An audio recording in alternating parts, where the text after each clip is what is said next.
With Blake's injury history, was some of the mitigating factor there is that he hasn't had anything like chronic, that it's a bunch Correct. of, I wouldn't call, fluke might be too Some of them strong. are fluke, Yeah. and obviously they, our people, our doctors took a long, hard look at all of his medical records, did the physical today, thought it was, obviously the Clippers went through a lot of work doing that to decide to sign him to the Supermax contract. So, yeah, I mean, we think, and he's doing a great job taking care of himself and the whole thing. So, we thought it was a manageable risk. Were you able to, in trade talks, are you able to view his medicals before? Not until agree? not until we had agreed on the deal, So like the Mota Eunice deal where you couldn't really figure out anything. Right, not ahead of time,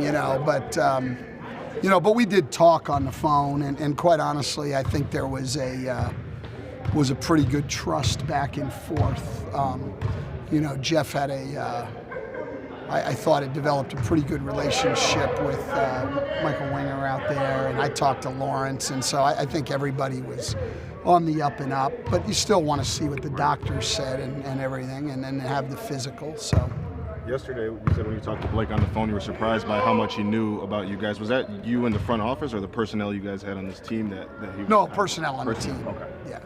Stan, I know you've only talked to him a couple times so far, but how do you think Blake will fit into the fabric of the locker room right away? Oh, I think, look, first of all, guys like that bring instant respect in. So everybody in there knows what he's accomplished and how good a player he is. So there's instant respect. And just from my little bit talking to him, I think he wants to be a guy that just gets to know people and comes in and plays his game. I don't think he's going to, on a vocal level, try to take over right away.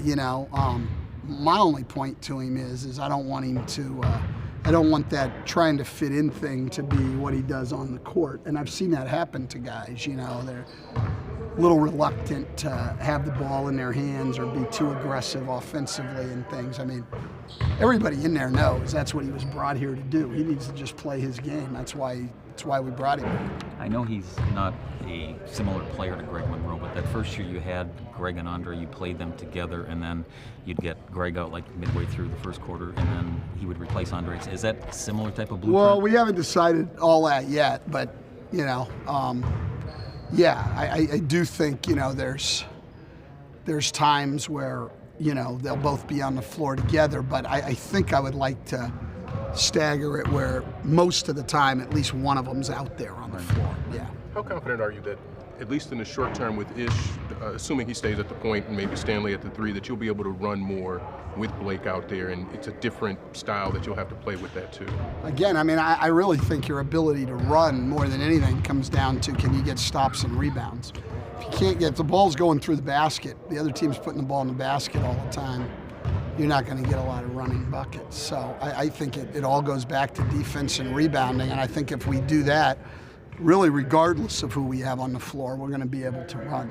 Blake's game has changed a little bit since those early days of Lob City in recent years. Do you think that's more to do with him adapting to the new way in the front with front court players and stretching out, or do you think that some of it might have to do with injuries and trying to find other ways to do it? No, I think his game has matured and expanded.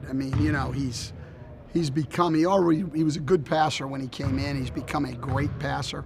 Clearly this year he's taken a big jump in expanding his range. He's just taken on different roles. So, he's not just a back to the basket guy.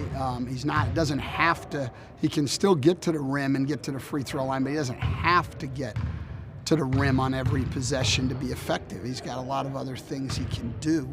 And I think he's a guy with his passing skills and the way he moves the ball and plays the game that helps other people to play well also. So I think that's as big a selling point for him as anything.